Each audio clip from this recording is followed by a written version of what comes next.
making it to this event this afternoon. I'm glad we all could make it. Today is Sunday, after a long weekend, and we're still here. This event has been organized by, as we all know, it's American Nepal Society. It's established in 1967. It's one of the oldest organizations in this area. And we have several committee members who all work together to make this event possible. And having said that, I would like to hand over the session to Prem Paudel, who is our General Secretary of the ENS, Mr. Prem Paudel. Again, welcome everybody in this workshop.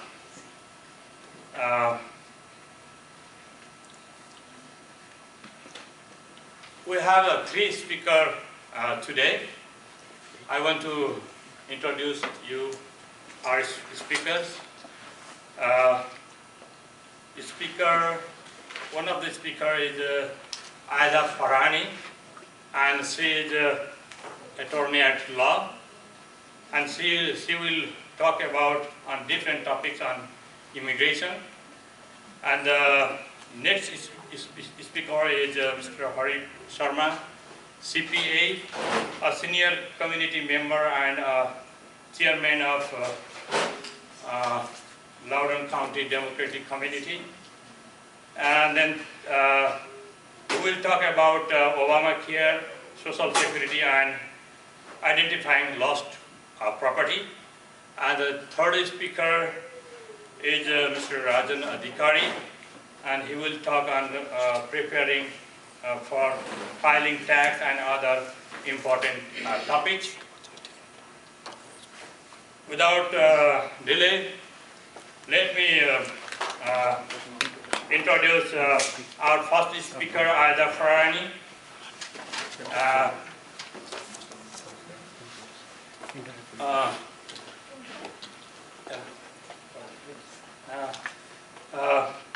Before starting this workshop, we need the chairmanship of this workshop program, and I would like to request to hold the chairmanship of this program by our President, Mr. Jivan Tiwari. And then I would like to take seat for our first speaker, Aida Farhani. And similarly, I would like to request to take seat for our second speaker, Mr. Hari Prasad Sharma. And similarly, I would like to request Rajan Adhikari.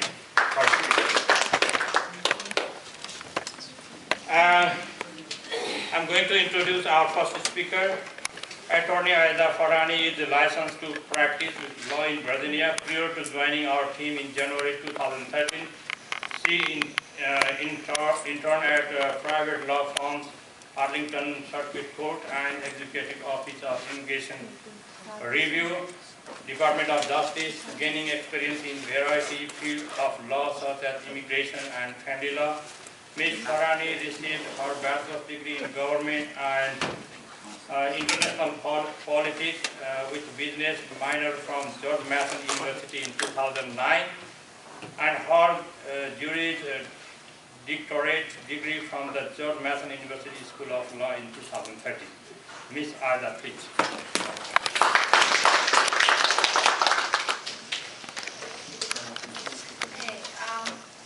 Good afternoon, everyone.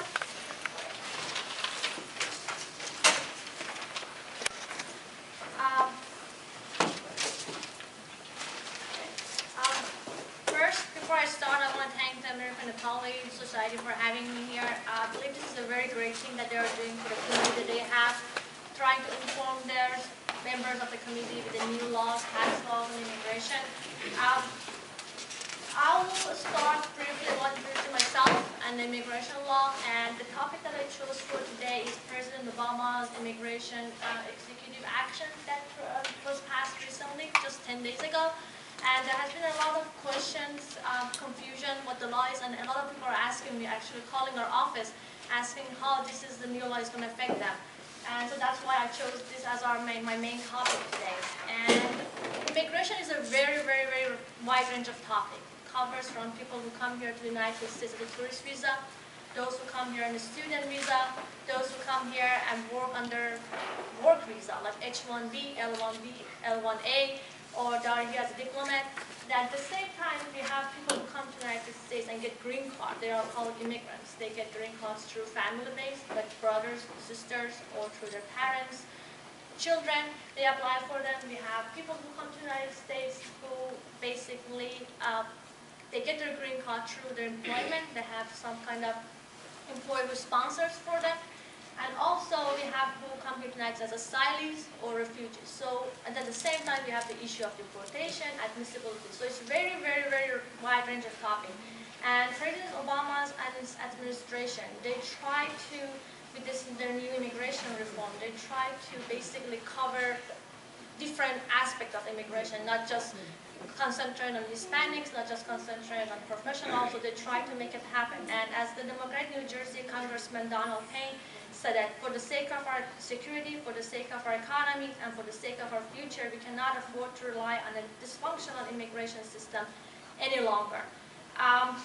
So with this new President Obama's immigration executive action, it comes into different categories. One, the main one is that they want to secure the borders, so we have less illegal Hispanic, mostly Mexicans coming to the United States.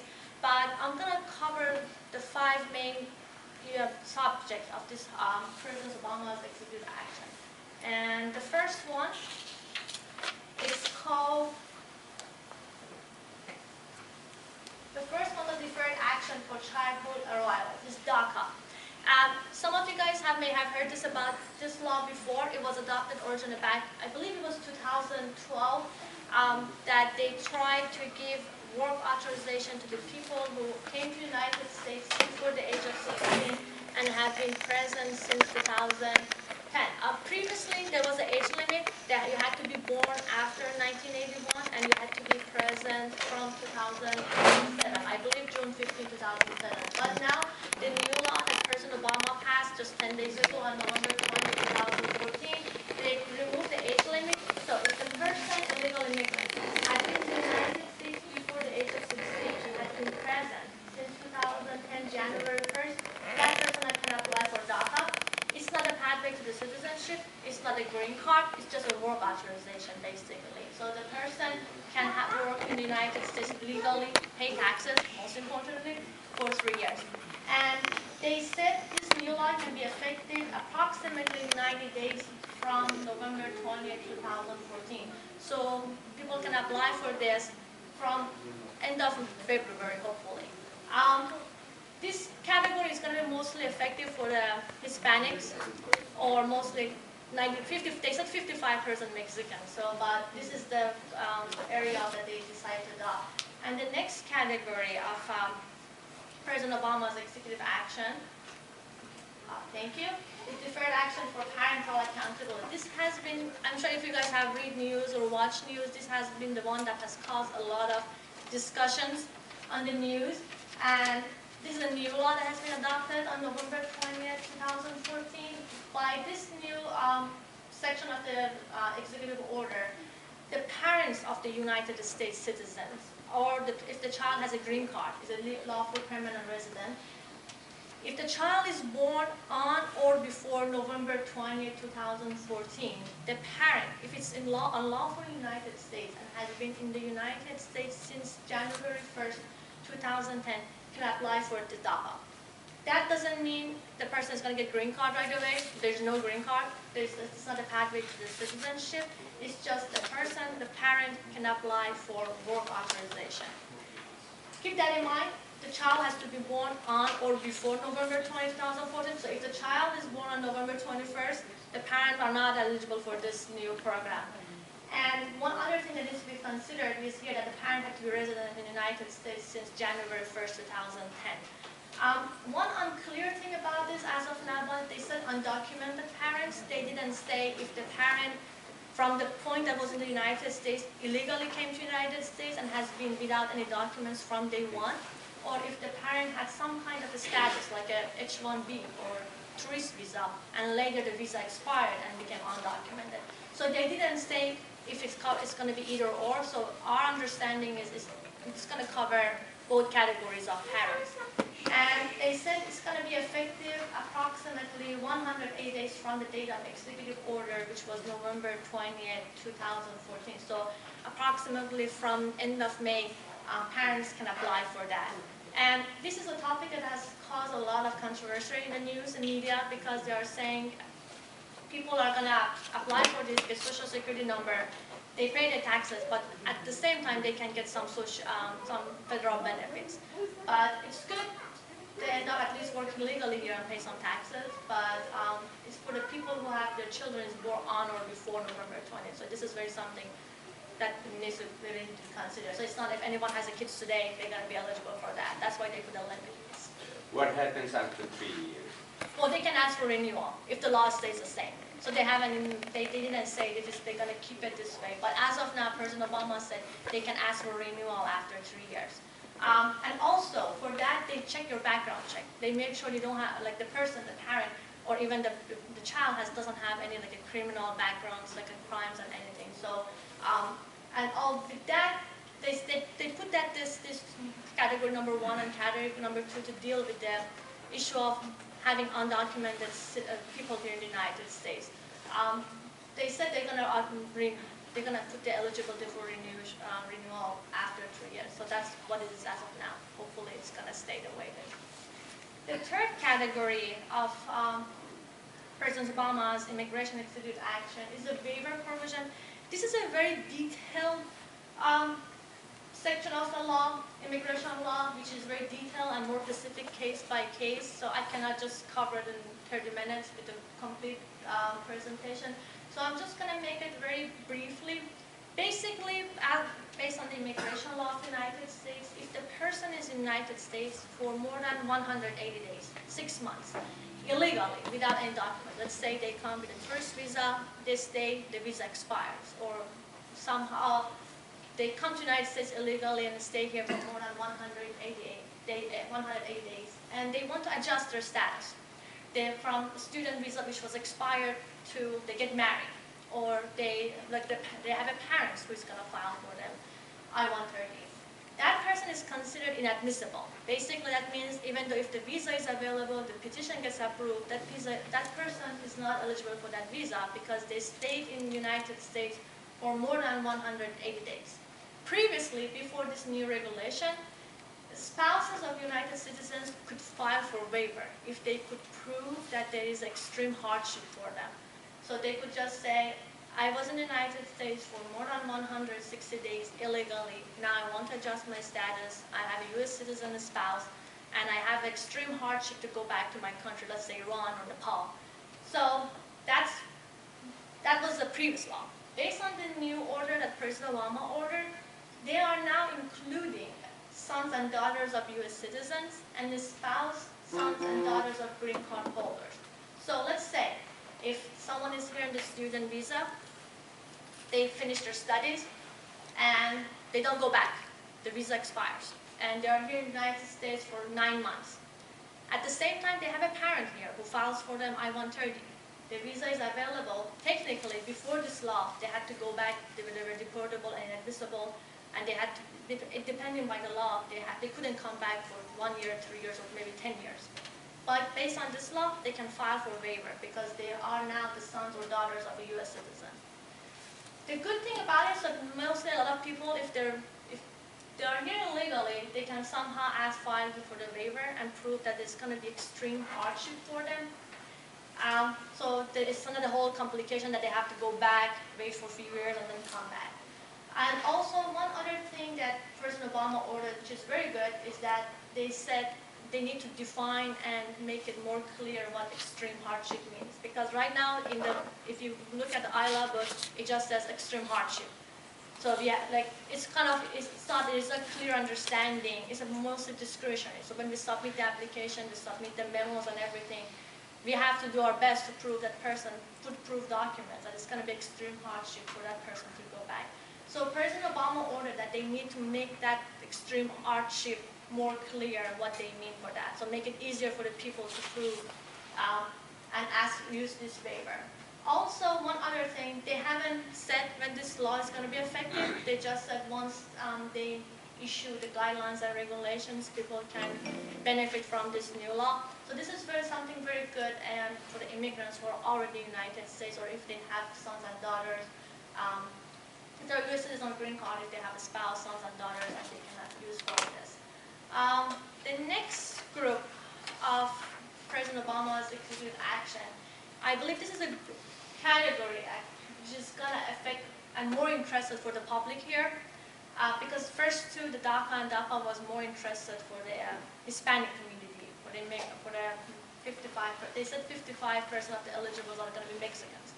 This category, I believe this is more interesting for people who are here.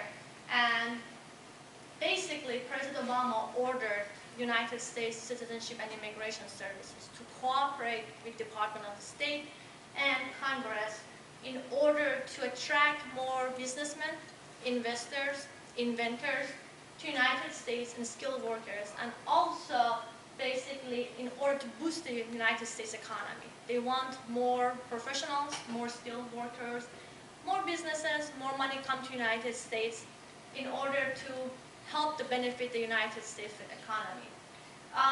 One unclear things about this law as of now, which was passed just 10 days ago, they haven't put a time for it. They said once the United States Citizenship and Immigration Services makes the rules and regulation, they're going to put it effective. So these are the things that President Obama ordered to them. I'm going to go by one, but they haven't said it's going to be effective from January 1st, 2015 or March 20th, 2015. So they haven't given us any date to us. So I'm just going to go one by one. Please go to this one. Okay. Number one category that they mentioned here is national interest waiver. I don't know if anyone is familiar with that. Once a person who is in the United States, a professional, let's say a PhD student or someone who has a master's, they have different ways of getting green card. One is finding an employer who's going to sponsor them, and once they sponsor them, they can apply for the green card for them. A few people qualify for a national interest waiver. Basically, they don't need an employer to sponsor for them in order for a green card. They say, I have a degree or I have some kind of experience or expertise that my experience or my education is for the benefit, is going to benefit the United States. So that's why they call it national interest waiver. This, as of now, actually before President Obama's executive order, it was very limited. Not a lot of people could benefit from it because it was hard to prove that the degree that you have or the experience that you have is going to benefit the United States. So that's why not everyone was being able to use this category of the immigration. Now President Obama ordered through his immigration executive order that they need to make this program more available for foreign inventors. With invention doesn't mean that they have to invent a car or like an airplane or something, even in maybe software, computer software or IT. So I'm not an IT person, I don't know anything about that. It doesn't mean the invention has to be a big major invention, even like a software or maybe technical stuff. And also attract more researchers and business owners to benefit from this category. So this means a lot of people now hopefully a lot of people don't need an employer to sponsor for them in order to be able to get green card. So this is something that researchers, business owners, and also inventors have to keep an eye on it, because hopefully a lot of people can benefit from it, and they don't need to find an employer. I don't know if anyone has gone through that, but finding an employer or a company who's willing to sponsor you in order to you can get green card. The second program that President Obama ordered, this is something new that President Obama ordered. There's not a lot of information out about it. They said, let's have a new program for interpreters to come to the United States. Basically, some kind of immigration status. For those who, if they even have some kind of invention, they are inventors, and create jobs with their invention. Let's say they have some kind of software, IT technology based, that they invent something and their invention is going to lead to the creation of jobs. or they have been awarded substantial U.S. investor financing. So this is something that this new executive order has adopted. They haven't said they just put these two words for it. So they haven't said, but this is something for the business owners and those who are in the IT, like a software, computer environment, they need to keep an eye on it because that's a way for them to get some kind of legal status in the United States. Just is a new program, so that we don't, as of now, unfortunately, we don't have any law. We have to wait what the United States citizenship is going to ask for it. The third subcategory of this is L1B visa. I'm not sure if anyone is familiar with L1B visa is, but L1B visa is a type of visa that, let's say there is a company in Nepal, and they want to have a branch here in the United States, and they need to, mostly it's done for the people who want to sell something, they have some kind of product that they want to sell, or they do some kind of trade things. And they need to send someone to work for them in the United States, for that company. There's L visa is divided in two groups, L1A, L1B. L1A is usually for executives or like those who are in the head of the organizations or the company. That's very easy to do. You just say, I'm executive of the company and I want to go to the work in the United States branch, and you qualify for L1B. The good thing about L1A, the good thing about L visa in general is that when the person comes to the United States, the spouse also can work. They're eligible for work authorization. They can go, children can go to schools, spouses can work. The second category is L1B visa. L1B visa is for people, is for the person, for the employee who has some kind of a special knowledge. As of now, ILA, the immigration code, doesn't say what the special knowledge means. So President Obama, through his new executive order, which was passed 10 days ago, said we need to clarify what that special knowledge means. So in order we get more people coming to the United States for L1B. Special knowledge generally means someone, let's say, for a chef. They say, oh, I have a knowledge of the secret recipe in the restaurant menu. That doesn't qualify for special knowledge. But let's say there's some kind of top computer software that they are trying to sell it to the companies in the United States, but they need someone who has that special knowledge of that product to come here, demonstrate it, sells it, set it up in order to be able to do the whole transaction. So the good thing that it is another area of law that we need to keep an eye on it. Hopefully it's going to come out in a month or so. But the President Obama ordered that we need to clarify what that special knowledge is, so we have at least more businesses, more people coming to the United States and making the basically doing businesses with us. The fourth category is optional practical training. This is good for students who are here under the student visa. Generally, when someone here comes to the United States for under student visa, F1, they can apply for optional practical training. That is called OPT.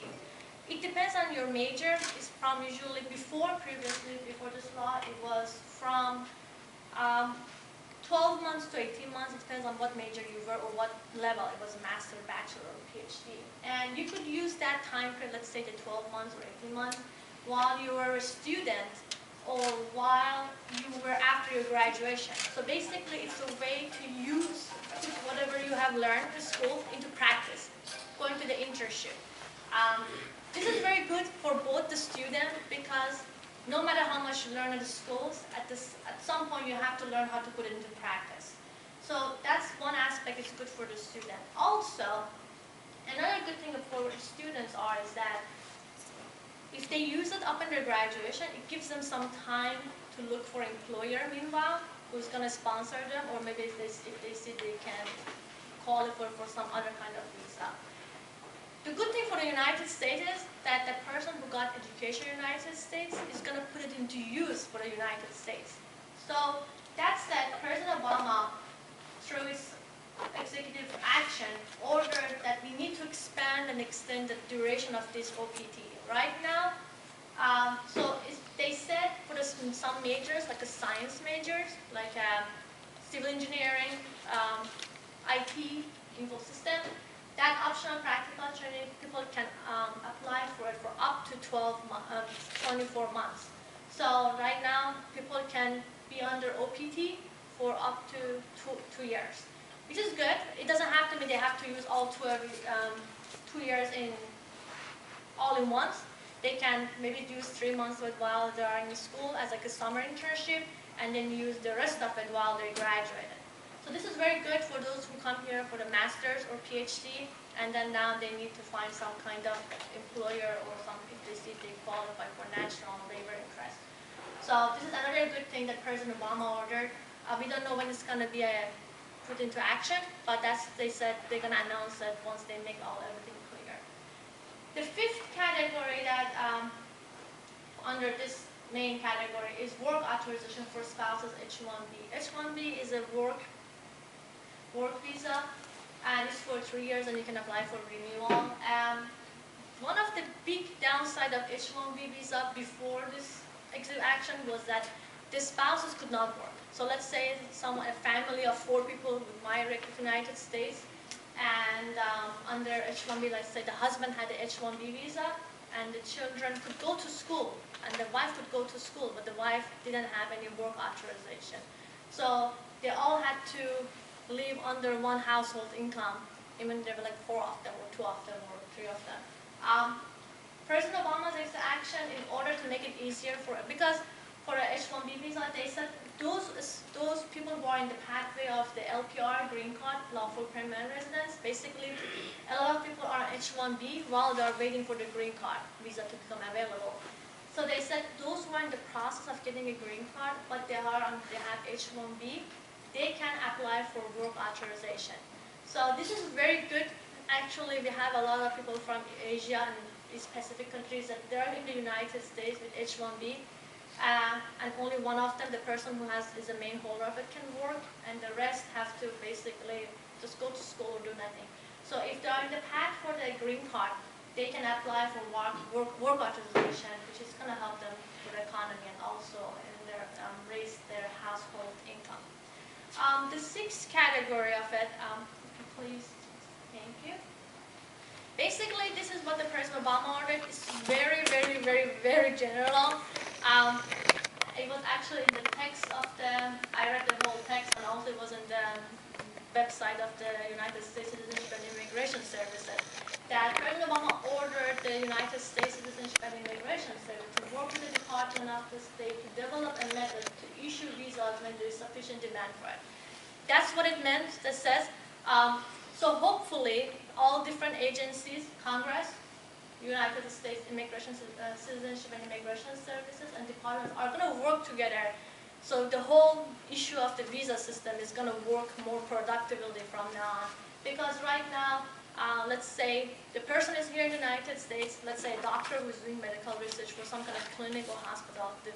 He's here, he's almost already come to the United States, he's ready to do the job, they need him, but because of it, he has to wait for the visa or has some kind of problem for his green card, they have to wait for that person in order to be eligible to do it.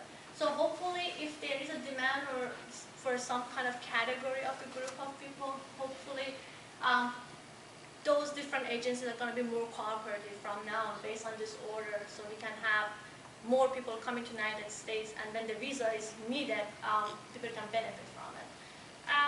The last category, basically the main category of President Obama's executive action, is promoting citizenship education and public awareness. This is only for green card holders, lawful permanent residents, that's another name for it. President Obama ordered that we need to basically promote citizenship classes or some kind of awareness about how to become a citizen, and also what you need to know, what you need to basically do in order to become get your citizenship. Basically, now they are allowing to use credit card in order to pay for your application fee. They're trying to make it convenient for people to apply. And they said 2015 about it, sometime during 2015. As of now, we don't know if it's going to be January 1st, 2015 or September. But hopefully it's going to be soon.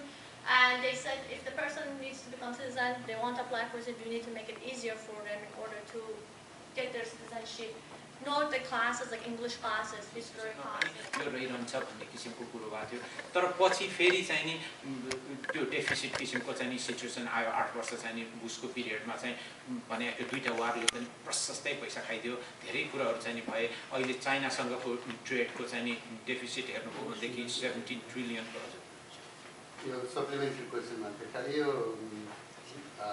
Qualified हुनलाई एजले मात्र त भन्न सकिँदैन यसको contribution गरे yes हजुर यसमा चाहिँ अघि हामीले भने उदाहरण दिएको थियौँ नि त्यो चाहिँ नि सेल्फ इम्प्लोइड किसिमको लागि वर्षको 4 पोइन्ट भने 40 पोइन्ट्सको चाहिँ लागि यहाँहरू क्वालिफाइड हुनु पर्यो जब उमेरको हदबन्दी प्लस चाहिँ नि तपाईँको चाहिँ त्यो पोइन्टबाट चाहिँ नि क्वालिफाइड हुनु पर्यो अब अघि हामीले कुरा गरेका थियौँ के त भन्दाखेरि त्यो को मान्छे चाहिँ क्वालिफाइड जो W2 मा काम गरिरहनु भएको छ त्यहाँ कट्टा गरेर राखिरहेछ त्यसमा त तपाईँले गर्नु सक्ने मैले भन्न सक्ने कुरो के पनि नै भएन तर त्यस्तो साथीहरू जसले चाहिँ नि भनौँ न सेल्फ इम्प्लोइमेन्ट किसिमको चाहिँ बिजनेस छ आफ्नै किसिमको चाहिँ नि कुनै काम छ चाहे सानो से सानो कुरोमा स्नो रिमुभलको मात्रै काम भनौँ न हिउँ पर्दाखेरि डिसेम्बर जनवरीमा चाहिँ हिउँ परेर 6000 7000 को चाहिँ नि आम्दानी कसैले गर्छ भनेदेखि त्यो चाहिँ नि कुरो रिपोर्ट प्रपर रिपोर्ट गर्यो भनेदेखि त्यो $7000 might be good enough for चाहिँ नि भनौँ न त्यो सोशल सिक्युरिटीको लागि चाहिँ नि जुन मिनिमम पोइन्ट पाउनको लागि पर इयर 4% को चाहिँ नि कुरोहरू हुन्छन् एक्ज्याक्टली र 40 पुगेको खण्डमा उहाँ फुल्ली सबै किसिमको चाहिँ नि सोशल सिक्युरिटीको बेनिफिटको लागि चाहिँ नि हुनुभयो तर प्री कन्डिसनको पनि चाहिँ नि हुन्छ तर केस बाइ केस बेसिसमा that we can elaborate further हजुर यसैलाई सप्लिमेन्टरी जो सेल्फ इम्प्लोइड छ उसले कति बेला कहाँ रिपोर्ट गर्छ त्यो कसरी त्यो मेकानिजम कहाँ ट्याक्स भर्दाखेरि हामीले केही गर्नुपर्छ कुरो चाहिँ के छ भने यहाँको कानुनको ट्रेजरी डिपार्टमेन्टको इन्टरनल रेभेन्यू कोडको सेक्सन 61A ले कानुनको धारा 61A ले के भन्छ भनेदेखि whatever sources derived from considered as your gross income भनेर भन्छ है अनि whatever sources derive from on a calendar basis भनेपछि अब त्यो वाट एभर सोर्स भन्दाखेरि अघिको हाम्रो केसमा चाहिँ नि कोही मान्छे इन्जिनियर छ उहाँले आफ्नै चाहिँ प्राइभेट प्र्याक्टिस यताउता चाहिँ नि जहाँ जसको चाहिँ नि मद्दत गर्न सकिन्छ बिल्डिङ इन्स्पेक्सन गर्ने अथवा यस्तो उस्तो किसिमको कामहरूमा चाहिँ जुन कानुनको परिधिभित्र बसेर गर्ने कुरो भएपछि अब हामीले क्यालेन्डर इयर बेसिसमा चाहिँ त्यो आम्दानी रेकग्नाइज गर्नु पर्यो उहाँले चाहिँ चारवटा कम्पनीको चाहिँ नि ठाउँमा त्यसरी बिल्डिङ इन्स्पेक्सन गर्नुभयो भनेदेखि बाई भर्च्यु अफ ल कानुनले चाहिँ के भन्छ भने देयर इज अ थ्रेसहोल्ड 600 और हायरको कसैलाई वर्षभरिमा 600 वा सोभन्दा बढीको चाहिँ पेमेन्ट दिएको छ भनेदेखि त्यो चाहिँ नि इट्स सब्जेक्ट टु रिपोर्टेबल उहाँले चाहिँ नि त्यो पेमेन्ट इस्यु गर्ने एकाउन्टेन्टले W9 भन्ने एउटा फर्म सोध्नुपर्छ खै पेमेन्ट बिल त दियो मलाई चाहिँ नि $1000 चाहिँ नि माग्यो मेरो बिल्डिङ इन्स्पेक्टर W9 एउटा भरेर ल्याऊ भन्ला अथवा विदेशबाट नेपालबाट कसैले चाहिँ नि काम गरिदिएको छ भनेदेखि नेपालबाट चाहिँ W8 बेन भन्ने BEN W8 बेन इन्टरनेसनल ट्रान्ज्याक्सनको विषयमा चाहिँ यो कुरो छ त्यति उहाँले दिएपछि डिसेम्बर 31 वा सोभन्दा बढी मा चाहिँ नि सोभन्दा अगाडिको हिसाबमा चाहिँ नि त्यो 1099 को क्यालेन्डर इयर बेसिसमा टोटल त्यो कम्पनीले सम्पूर्ण त्यस्तो किसिमको चाहिँ नि हदबन्दी भएको मान्छेहरूलाई कति दियो भन्ने कुरा एक कपी त्यो दिएको व्यक्तिलाई बेस्ट एभाइलेबल एड्रेस जे छ त्यसमा चाहिँ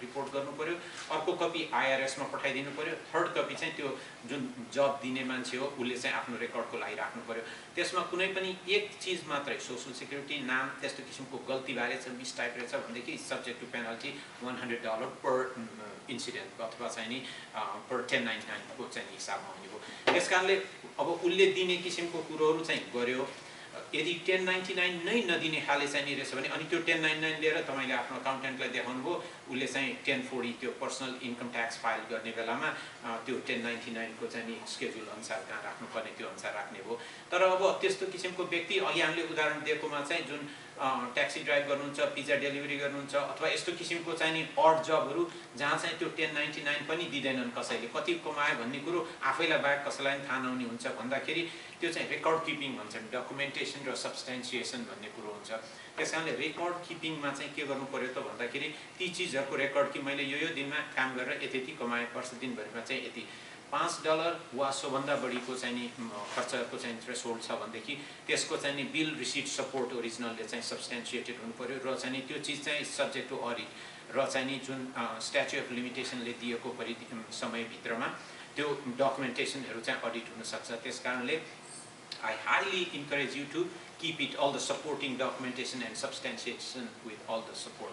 Sir, हजुरले जुन WHS बेनिफिसियरी भनेर भन्नुभयो त्यो चाहिँ आउटसाइड अफ US को लागि हो त्यसको थ्रेशोल्ड कति हुन्छ you have to record even a single dollar or Yes, अस्ति जुलाई 1 तारिक 2014 देखि यो कानुन चाहिँ लाग्यो तपाईहरुमध्ये धेरैजनाले सुन्नुभयो होला अमेरिकनहरुले के गरेछन् त भन्दाखेरि स्विट्जरल्यान्ड जस्तो देशहरुमा चाहिँ गएर खाता खोलेर त्यसमा ब्याज कमाएको चीजहरु चाहिँ नि प्रपरली रिपोर्ट नगर्नाले अमेरिकालाई धेरै घाटा लागेछ अनि अब यसको सोलुसन त केही निकाल्नु पर्यो भनेपछि के गर्ने त भन्दा फट्का भन्ने foreign accounting tax compliance act भन्ने चाहिँ नि सन्धि गर्नु पर्यो सबै देशहरुसँग भनेर पनि छ अनि मैले चाहिँ हाम्रो अब नेपालले सन्धि गरेन सुरु भयो आज भन्दा करिब 2 वर्ष अगाडि देखि यो कुरोहरु चाहिँ नि भयो तर नेपाललाई कल्लाई थाहा के यस्तै किसिमको समयमा एकचोटी हाम्रो बिमल के रे शंकर कोइराला भन्ने चाहिँ नि हाम्रो अर्थमन्त्रीज्यू हुनुहुन्थ्यो नेपालमा अनि उहाँ यहाँ आउनु भएको बेलामा ओ अर्थमन्त्रीज्यू यो यस्तो चाहिँ नि किसिमको फाटका भन्ने कुरो छ यहाँ चाहिँ मग्लाडी प्राइसवाटर हाउसका पार्टनरहरु भने यिनीहरु नै हुन् उनीहरु पनि चाहिँ हाइली रेकमेन्ड गर्छन् नेपालले चाहिँ नि यो एउटा सन्धि गर्न सकेका खण्डमा नेपालको लागि धेरै बेनिफिट हुन्छ रे भनेको यो त सही रहेछ अनि अर्को व्यक्ति थियो त्यहाँ मधुमरा सिंहजी भन्ने फाइनान्स फरेन मिनिस्ट्रीको चाहिँ नि फाइनान्सको चाहिँ नि चिफ बेसिकली यस्तो किसिमको कुरोहरुमा ए ओजी हेर्नुस् हेर्नुस् के रहेछ सबै कुरो चाहिँ नि भयो गएर अब उहाँ नै चिप्लिन भयो नेपाल पुग्दा साथै उहाँको जागिर माने मन्त्रीको जागिर भयो त्यसो भएपछि अब नयाँ फेरि हाम्रो चाहिँ नि डाक्टर महत आउनुभयो अनि अब उहाँको ठ्याक्कै बजेट बनाउने बेलामा थियो अनि त्यसले गर्दाखेरि उहाँले अब आफ्नो बजेट पनि त्यही अनुसारले चाहिँ नि बनाउनु भयो तर यो फाटकाको इफेक्ट अथवा चाहिँ 30% को विथहोल्डिङ अहिले एक्जिस्टिङ लले के भन्छ त भन्दाखेरि यो जुन फरेन इन्टरनेशनल चाहिँ ट्रेडहरु नेपालको मेजर चाहिँ नि दुई देशको बीचमा चाहिँ व्यापार सम्बन्ध छ नेपाल र चाहिँ अमेरिकाको बीचमा अब तपाईको चाहिँ नि के छ त भन्दाखेरि कुनै पनि व्यापारीले नेपालबाट कार्पेट अथवा चाहिँ गार्मेन्ट अथवा जुनै किसिमको जडीबुटी प्रोडक्टहरु चाहिँ अमेरिकामा पठाउँदा साथै अमेरिकाको त्यो कम्पनीले नेपाललाई पेमेन्ट गर्नुभन्दा अगाडि अब यो जुलाई 1 तारिक 2014 पछि चाहिँ खै हाम्रो यो फटका भन्ने एउटा नयाँ चाहिँ नि कानुन छ त्यो अनुसार चाहिँ W810E भन्ने चाहिँ नि कुरो हुँदै रहेछ त्यो कुरोको चाहिँ ल्याउ हामीलाई चाहिँ साइन गरेर ल्याउ डकुमेन्टेसन भन्छ नेपालले त कहिले सुन्या छैन हामीले कहाँ यस्तो सुन्या छ हामी त पाटनको चाहिँ एउटा उसमा बस्ने मूर्ति बनाउने मान्छेलाई यो ठुलो कुरो नगर भनेर भन्छ अनि म्यान्डेटोरी चाहिँ विथहोल्डिङको कानुन छ यहाँ चाहिँ नि भन्दाखेरि 30% चाहिँ नि म्यान्डेटोरी विथहोल्डिङ ल त्यसो भएदेखि हामीले $10,000 तिर्नु पर्थ्यो तिमीलाई त्यसको चाहिँ 30% म्यान्डेटोरी विथहोल्डिङ यहाँ चाहिँ $7,000 छ भनेर पठाइदिन्छ भन्दा अनि अस्ति चाहिँ डाक्टर महत आउँदाखेरि यो यति जरुरतको कुरो छ यो तपाईले बजेट त बनाउनु भो नेपालको युनाइटेड स्टेट्स र चाहिँ नि नेपालको बीचमा चाहिँ एक्सपोर्ट र ट्रेडमा चाहिँ यति रेभिन्यू जेनेरेट हुन्छ भनेर त्यही अनुसार चाहिँ तपाईले बजेट बनाउनु भो तर 30% तपाईको ड्यामेज यो चाहिँ यसको इफेक्ट भन्ने कुरो सिग्निफिकेन्ट हो त्यो कुरो तपाईले विचार गर्नु भएको छ त तपाईले यहाँ राख्नु भएको छ भने छैन त्यो त के हो फटका भने के भनेर हो फटका भने अब तपाईको एमबीसी को मान्छेहरु सबै साथीहरुलाई पनि लिएर गएको वास्तवमा हाम्रो नारायण सरलाई पनि त्यतिखेर उहाँ हुँदाखेरि हामीले चाहिँ नि यो बिग 4 अहिलेको चाहिँ नि संसारको चारवटा ठुलठुलो कर्पोरेसनहरुको चाहिँ भोलिन्टियर बेसिसमा बेसिकली गएर नेपाललाई यो यसको चाहिँ समस्या नपरोस् भन्नको खातिर इभन चाहिँ नि हाम्रो राजदूतज्यू नेपालको चाहिँ नेपालमा जो हुनुहुन्छ पिरो बोरेलाई पनि त्यो विषयमा अपडेट गरेर स्टेट डिपार्टमेन्टमा पनि हामीले कुराकानी गरेका थियौं हुन्छ र यो विषयमा कुरा गर्ने भन्नुहुन्थ्यो तर अब due to all this kind of के पोलिटिकल इन्स्टेबिलिटी लिएर चाहिँ अकाउन्टेबल मान्छेहरुको कमीले गर्दाखेरि पनि विशेष गरेर नेपालको व्यापारलाई चाहिँ यसले एडभर्सली परिचय बढ्न पहिला विगत 12 वर्षदेखि यो बसिरहेको छु र मेरो अहिलेको एक्सपिरियन्स भन्दाखेरि एकाउन्टिङ अडिट र ट्याक्सेसन मा चाहिँ मेरो सानैदेखिको दखल र अनुभव छ नेपाल लगायत यहाँ 30 वर्षदेखि करिब it's more than 30 years I been practising accounting and auditing जब मैले एसएलसी पास गरेँ त्यहाँदेखि नै म एकाउन्टिङमा छु एकाउन्टिङ र अडिटिङ र ट्याक्समा पनि थिएँ तर युएस आएपछि करिब 8 वर्ष भयो म ट्याक्सको प्र्याक्टिस गरिरहेको छु मेरो घर चाहिँ उता नेपालमा विराटनगर मोरङ पर्छ हामी सबैजना फ्यामिली यहाँ छौँ र प्रोफेसनली म चाहिँ pure accounting, one of the accounting department, government contracting company, which is called Microtech LLC, Tyson Karnasa, DOD, VA को one of the small biggest contractor. त्यसमा म एज अ एसिस्टेन्ट कन्ट्रोलरको हिसाबले काम गरिरहेको छु विगत यो 6-7 वर्षदेखि। मेरो त्यहाँ जब भनेको एकाउन्टिङ र अडिटिङ र लिटल बिट ट्याक्सेसन अल्सो र यो साई सर्भिसेस एलएलसीमा वान अफ द पार्टनर्स म पनि हो र यो मार्फतबाट मैले चाहिँ यो एकाउन्टिङ र ट्याक्सको चाहिँ प्र्याक्टिस गरिरहेको छु विगत 7-8 वर्षदेखि लिएर। र आज म तपाईँहरूलाई सेयर गर्नुभन्दा अगाडि के भन्छु भने I would like to give Mr. Hari Sharma big pause. There are two reasons. एउटा चाहिँ उहाँले हाम्रो यो नर्दन भर्जिनिया एरियामा एकाउन्टिङ र ट्याक्सेसन फिल्डमा गर्नुभएको योगदान 25 वर्षदेखि जुन सर्भिस दिइरहनु भएको छ त्यसको लागि, प्लस उहाँले आफूलाई नेपाली कम्युनिटी भएर एउटा चाहिँ यहाँको राजनीतिक धारामा उहाँ जुन अगाडि बढिरहनु भएको छ त्यसको लागि पनि हो। दुईटाको लागि उहाँलाई धेरै धन्यवाद दिन चाहन्छु म। अब त्यो चाहिँ अलिकति हाम्रो यहाँको नेपाली राजनीतिक कर्ताहरूले सोच्नुपर्ने विषय पनि हो। त्यतातिर नजाउँ, हामी अलिकति अब यो कामको उसमा लागौँ। यहाँ छु चाहिँ सेयर गरौँ, हामी कसरी चाहिँ सहयोग गर्न सक्छौँ त्यो हिसाबमा गरौँ। र 3टा टपिक मैले आज I would like to try share गर्ने कोसिस गर्छु। त्यसमा मैले 10 मिनट छुट्याएको छु अनि त्यसमा on the topics we can discuss as we go. र अलिकति यसमा म अलिकति सुरु गरौँ। अब सबैजना पुरानो साथीहरू हुन्छ, कोही नयाँ साथी हुनुहुन्छ भने भन्नु होला कसैले को हुनुहुन्छ नयाँ जो चाहिँ अहिलेसम्म ट्याक्स फाइल गर्नुभएको छ युएसएमा। अगाडि आएर केही भनिहाल्नु पर्दैन। अब कति साथीहरूले आफै फाइल गर्नुहुन्छ र कति धेरै साथीहरूले, धेरै नेपाली साथीहरूले एडभाइजरहरू सिपिएहरू युज गर्नुहुन्छ ट्याक्स फाइल गर्नको लागि।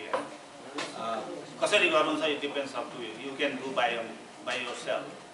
It's not mandatory that you have to use outside professional. You can do by yourself. तर के हो भने अलिकति अहिले हामी छलफल गर्छौँ किन बाहिरको मान्छे चुज गर्ने, प्रोफेसनललाई नै किन चुज गर्ने, हामी अहिले छलफल गर्छौँ। अब मेरो विचारमा अघि हाम्रो हरि सरले धेरै एम्फेसाइज गर्नुभयो यो बिजनेस सम्बन्धी कुराहरू। हामी नेपालीहरू अहिले बढिरहेछौँ एकदमै मतलब जनसङ्ख्याको हिसाबले, क्वालिटीको हिसाबले पनि। अहिले विगत 10 वर्ष म देखिरहेको छु, जतिखेर म युएसएमा आएँ 2012-13 वर्ष अगाडि, त्यतिखेरको क्वालिटी, नेपालीको क्वालिटी र अहिलेको नेपालीको क्वालिटी अलिकति अपमा गइरहेको। Everybody wants to have a own business, everybody wants to do something that can help quality little bit up, होइन। अब त्यसले गर्दाखेरि वान अफ द मेन चाहिँ के हुनसक्छ भने सेल्फ इम्प्लोइमेन्ट अथवा स्मल बिजनेस अथवा बिजनेस गर्ने। धेरै साथीहरूले अब गरिरहनु पनि भएको होला साइडमा बिजनेस, अब कतिले गर्नुभएको छैन होला। त्यो कसरी ह्यान्डल गर्नुभएको छ तपाईँहरू, होइन? त्यो कुराहरू पनि विचार गर्नुपर्ने हुन्छ, किनभने जब अब कम्प्लायन्सको कुरा पनि आउँछ त्यहाँ, प्लस म्याक्सिमाइज रिटर्नको कुराहरू पनि आउँछ। दुईटैलाई फुलफिल गरेर हामीले जानु पर्दाखेरि के कुरामा विचार गर्नुपर्छ त भनेर हामीले त्यसमा चाहिँ अलिकति छलफलै गर्नुपर्छ। अनि अर्को मैले यहाँ के भनेको छु भने अब जेनरलाइज एउटा यो मैले साधारण यसो सेयर मात्रै गर्ने खोजेको हो तपाईँहरू सबैलाई। अब ट्याक्सको कुरामा आफ्नो ट्याक्सको क्राइटेरिया अरूसँग कम्पेयर नगरौँ। यहाँ प्रश्नहरू आउँछ, मैले 4,000 रिटर्न पाएँ मात्रै त्यसले त 6000 पायो किन त्यो नगर्नु होइन मैले कन्सेप्टलाइज को कुरा गर्न खोजेको क्या जेनरलाइज नगर्नु एउटाको खेस अर्कोसँग नजानु अब त्यो समस्या छ क्या अब मैले अब यो उसमा ट्याक्समा काम गर्दाखेरि धेरै समस्या यो देखाएको छ नेपालीहरूको नेपालीहरू के छ भने हामी त्यो संस्कारमा हुर्किया होइन नेपालमा पनि ट्याक्स कहिले तिर्दैन थियो हुँदाखेरि अब यहाँ आएर एकैचोटि परेको छ के हो त्यसले चाहिँ 4000 पाए मैले किन 2000 पाउनु एउटै हो नि भन्ने कुराहरू चाहिँ आउँछ त्यस्तो धारणा चाहिँ नलिउँ होइन केस बाई केस हुन्छ तपाईँको इन्कमको कुराहरू हुन्छ फ्यामिली साइजको कुराहरू आउँछ त्यसपछि डिडक्सनका कुराहरू आउँछ ट्याक्स विथलका कुराहरू आउँछ धेरै कुराहरूले असर गरे हुन्छ एउटै कुराले गर्दाखेरि उसको पनि 2टा बच्चा थियो मेरो पनि 2टा बच्चा छ उसको 4000 मेरो 2000 किन त्यो समस्या चाहिँ आफूले बुझ्नमा हो अब त्यो कुरालाई चाहिँ हामीले जेनरलाइज नगरौँ पर्सनलाइज गरौँ भनेर मैले अब हामी यो मोटामोटी मैले इन्फर्मेसनको लागि मात्रै दिएको हो यसमा हामी डिटेलमा जाँदैनौँ अहिलेको टपिक्स भनेको मेरो 3टा टपिक्स हो नेक्स्ट आज मैले यो 3टा टपिक्समा कभर गर्छु जति सक्दो यहाँलाई जानकारी दिने हिसाबले र केही छ भने क्वेसनहरू हामी यसो सल्लाह गरौँ माइथ एन्ड फ्याक्ट अब अहिले मैले भने जस्तै होइन ट्याक्समा त यस्तो गर्दा हुन्छ अरे नि त भन्छन् होइन अर्कोले भन्छ होइन यस्तो गर्दा हुन्छ अरे नि अब माइथ चाहिँ के भने सत्य झुटो सत्य भन्छ नि के भन्छ तर फ्याक्ट होइन अब मान्छेले अफवाह फैलाएर हुन्छ तर फ्याक्ट होइन के हो त फ्याक्ट हजुर भन्छ यही यो फ्याक्टको सिलसिलामा एउटा बिजनेसकै सन्दर्भमा हो मैले सुनेको छु है बिजनेस घाटा भइरहेछ भने कति वर्षसम्म घाटा हुन पाउँछ उसले भनौँ न ट्याक्स आइटमको हिसाबले जस्तै मेरै व्यापार छ म यो वर्ष पनि घाटा भयो अर्को वर्ष पनि घाटा भयो कति वर्षसम्म घाटामा म त्यसलाई चलाइरहन पाउँछु त्यस्तो केही ल छ अथवा नाफा भन्ने चिज तपाईँले बनाउँदैमा बन्ने कुरा होइन घाटा अथवा नाफा भन्ने कुरो तपाईँले सब्सटेन्सिएसन अथवा डकुमेन्टेसनले प्रुफ गर्न सक्नुपर्ने हुन्छ तपाईँले आज इन्कम 1 लाख देखाउँ कि अथवा 1,50,000 देखाउँ भन्दा तपाईँको एकाउन्टेन्टले 1,50,000 देखाइदेऊ न भन्दैमा मिल्ने कुरो होइन यी चाहिँ 1,50,000 तपाईँले यहाँ देखाएपछि क्लियरली काउन्ट हुन्छ त भन्दा सब्सटेन्सिएसनको कुरा हुन्छ तपाईँले प्रुफ गर्नुपर्छ कि ती 1,50,000 मात्रै तपाईँको आम्दानी हो भन्ने कुरो यदि कसैले कन्भिनियन्ट स्टोर चलाएको छ भनेदेखि X reading G reading at the end of the day चाहिँ नि त्यसको चाहिँ नि बिल रिसिट सपोर्ट त्यो रोल एक्स रिडिङको चाहिँ रोल हुनु पर्यो त्यो चाहिँ तपाईँको सेल्स रिपोर्टमा टाई हुनु पर्यो त्यसपछि त्यो चाहिँ नि मन्थली सेल्समा म्याच हुनु पर्यो अनि एनुअल सेल्समा चाहिँ त्यो चाहिँ एक्युरेट हुनु पर्यो र खर्चको विषयमा अघि मैले पनि भनेको थिएँ $5,000 वा $5 वा सोभन्दा बढीको चाहिँ नि रकम ओरिजिनल बिल रिसिट सपोर्ट हुनु पर्यो त्यो एक्सपेन्स के बापत कति भएको छ भन्ने कुरोहरू चाहिँ सब्सटेन्सिएसन हुँदै आउनु पर्यो र खर्च चाहे तपाईँको घाटा 20औं वर्षको तपाईँले मेजर कर्पोरेसनहरू हेर्नुभयो भनेदेखि 20 वर्ष यो माइक्रोसफ्ट जस्ता चाहिँ नि दिग्गज कर्पोरेसनहरू बिग चाहिँ नि फर्च्युन 500 कर्पोरेसन हेर्नुभयो भने उनीहरू वर्षौँदेखि घाटामा छन् अथवा घाटामा भएका पनि हुन सक्छन् तर यसको मतलब यो होइन कि there is no any fixed number of years bottom line के त भन्दाखेरि it has to be an accurate किसिमको चाहिँ नि फाइनेन्सियल स्टेटमेन्ट हुनु पर्यो तर चाहिँ नि there is no limitations how many years you can do more and more वर्ष घाटा भयो भने जनरल रुल अफ थम चाहिँ नि एकाउन्टिङमा अथवा आइआरएसले हेर्दाखेरि किनभने म चाहिँ आइआरएसको एजेन्टहरूसँगलाई पनि बेला बेलामा धेरै नजिकबाट चाहिँ नि अडिट डिफेन्सहरूको सिलसिलामा चाहिँ नि कोर्टमा पनि उपस्थित हुने र चाहिँ नि त्यो हिसाबले गर्दाखेरि उनीहरूले चाहिँ नि एउटा लजिक दिने मात्रै हो कि एउटा स्मल बिजनेस छ 10 वर्षसम्म घाटामा बसिरहेको छ भने बरु क्लोज गरेर चाहिँ नि नाफा हुन्थ्यो कि अथवा कति अमाउन्टको चाहिँ नि नाफा हुन्थ्यो भन्ने कुरो उसले बढी चाहिँ नि माइक्रोस्कोप लगाएर चाहिँ नि हेर्न खोज्छ भनेदेखि यदि चाहिँ नि जनरल उसमा चाहिँ कसैले पहिलो वर्ष 2 वर्ष 4 वर्ष अघि राजन सरले भन्नुभयो जस्तो 5 वर्षसम्मको घाटाहरू चाहिँ प्राब्ली चाहिँ नि घाटा हुन सक्छ नि किनभने दे आर स्टिल बिल्डिङ चाहिँ नि आफ्नो चाहिँ मार्केटिङको नेटवर्किङको दुनियाँ एउटा चाहिँ नि रेभेन्यूको इन्भाइरोमेन्ट बिजनेस इन्भाइरोमेन्टमा चाहिँ सक्सेसको चाहिँ नि डिरेक्सनमा जानको लागि चाहिँ एउटा रिजनेबल टाइम हुँदैछ। तर बरम लाइन के त भन्दा देयर इज नो, मैले चाहिँ नि बुझेको छैन कि देयर इज नो एनी चाहिँ नि फिक्स्ड नम्बर अफ इयर्स कि चाहिँ नि यतिसम्म चाहिँ तिमी घाटा गए हुन्छ भन्ने किसिमको कुरो चाहिँ छैन। Thank you so much. त त्यही त फेक र रियलमा कुरा आउँछ क्या। मान्छेले घाटा देखाउने बिजनेस गरेर अलिक बढिरहेछ। अनि अहिले एउटा घरबाट दुईवटा घरबाट तिनवटा घर भइरहेछ नेपाली साथीहरूको, विच इज गुड। अब त्यसलाई त्यसको अब दुईवटा तिनवटा घर छ होइन, त्यसलाई कसरी डिल गर्ने त? त्यसलाई चाहिँ हामी रेन्टल प्रपर्टीको आधारमा चाहिँ त्यसमा भएको इन्कमहरू भएको खर्चहरू हामी कसरी ट्रिट गर्छौँ, कुन चाहिँ खर्चहरू हामीले राख्न पाउँछौँ अथवा कसरी ती खर्चहरू समावेश गरेर रिटर्न चाहिँ म्याक्सिमम गर्न सक्छौँ भन्ने कुरामा अलिकति हामी छलफल गर्छौँ। र मोटामोटी 15-20 मिनटको म समय लिन्छु अनि त्यसपछि अरू हामी कुरा गर्छौँ। नेक्स्ट प्रेमजी यसो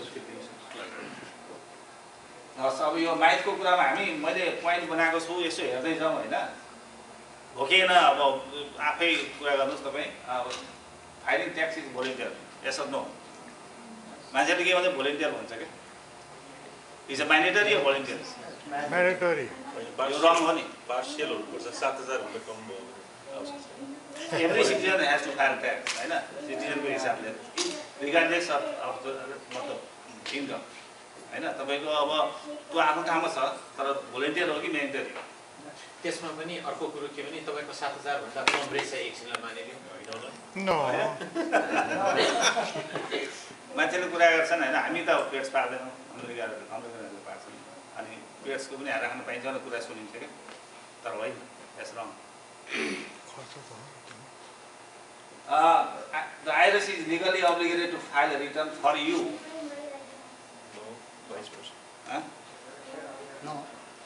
IRS चाहिँ लिगल हुन्छ, तपाईँको ट्याक्स फाइल तपाईँको लागि ट्याक्स फाइल गर्दैन। You have to do by oneself, by your self.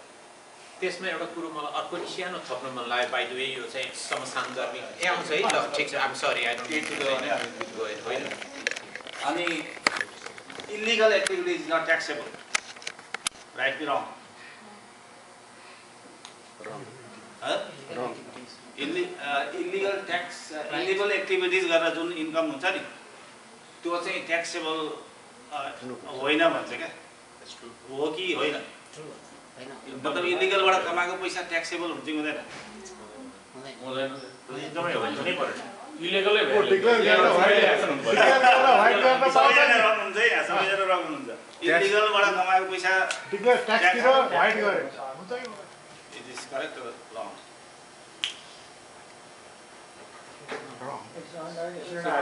You shouldn't tell the person. They also can earn money and they can work and they can. 9,000 भन्दा बढी कमाएको छ भने they have to file tax. 9,000 भन्दा कम कमाएको छ भने इधर अब ट्याक्स डिडक्सनको कुरा आउँछ, उचाल्ने कुरा आउँछ, त्यो निकाल्नुलाई। तर जेनरली चाहिँ स्टुडेन्ट हो, म पैसा पनि कमाएको छ तर ट्याक्स फाइल गर्नु पर्दैन भन्छन् क्या। त्यो कुन फर्म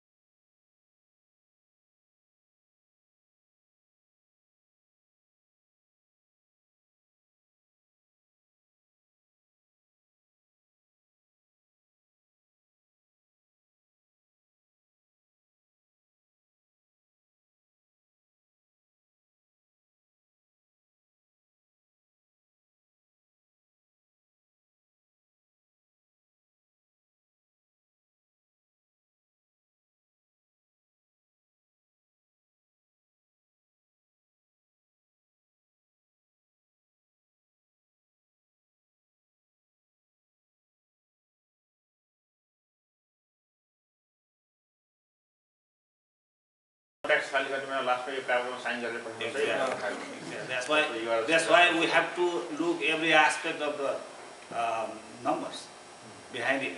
यो नम्बर कसरी आयो, यो टोटल मैले यति कसरी पाएँ, यो कहाँबाट डिडक्सन भयो, यो आउनुपर्ने यो कसरी यति आयो भनेर कम्पेयर चाहिँ हामीले गर्नुपर्छ। You have to ask your accountant advisor CPU